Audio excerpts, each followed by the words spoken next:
Hello, Ryder Searle here, and this is a quick video on how to implement my exercise intervention for my class. And so I'm going to just start with some research about how exercise can really help and benefit children with autism. So according to a firm, physical activity levels are lower in children with autism than their peers. They're just not getting as many opportunities. They're not exercising as much. Many children with autism are a little overweight. Some are obese, and so they're just not getting as much opportunity to exercise. And so exercise, it can reduce problem behavior. It can increase their physical fitness. It can increase desired behavior, and it can also set them up for social interaction with peers. Just being able to play games and, play different ball sports, being able to run and just play around with their peers. It can be super helpful just with that and providing that social interaction. So another article published in the Journal of Autism and Developmental Disorders, shows that exercise can have a positive influence on stereotypic behavior in children with autism. And so some stereotypic behavior would be, like hand flapping, body rocking, things like that. And so exercise has proven to have a positive influence on stereotypic behavior in children with ASD.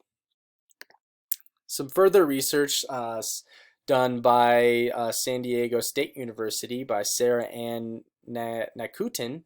She did a running intervention kind of plan where she was just doing this research. She'd have her students go outside and run around for a certain amount of time, walk around for some time, and basically it showed large improvements in academic engagement after physical activity. And so it just shows that exercise can be super beneficial for that.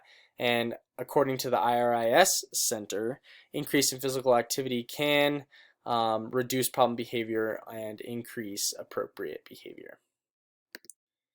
So that was just kind of some research that I was to give you just on how exercise can really help children with autism and just anybody as a matter of fact. So just kind of how to implement it in my class. How we've been doing it is at the beginning of class every day. So when the students get to class, you're gonna start class, and then they know what to do because we do this every day. You're gonna have them walk down to the track, just the school track there. And when you get there, some of them like to run, and so you can have them run for 12 minutes or so, or however long they can. Some students don't really want to run, and so you can just walk around the track with them for about 6 laps. It doesn't have to be exactly 6 laps, just around 20-30 minutes of walking and running for those who want to. And I also have found it very beneficial to talk with students about their passions and desires as you're walking around. They really open up, and they're just able to kind of voice their thoughts, voice their opinions, and you can just hear what's going on in their lives and what they're thinking about. And it's just a good way to start class. And so once you're done with that, you're going to walk back to class and work on the lesson plan for the day.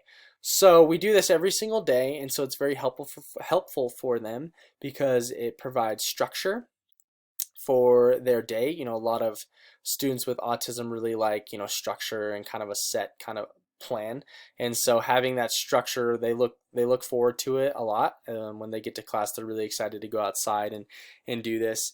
And so I think you'll find it very easy to implement with them as they really enjoy it.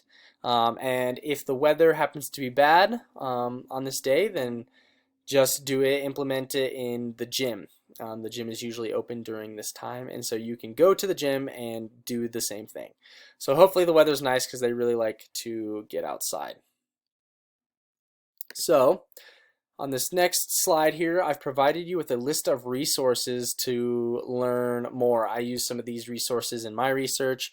They're just very interesting articles and modules and things like that, and so you can go to them, go put the link in your Google browser and search it, and just kind of see where it takes you if you'd like to learn more about how exercise can be used and just the how it's a very effective intervention. And so there's those resources for you. And on my last slide here is just the references that I use for this. And I hope that this proves to be helpful for you as you implement it in class. Thank you very much.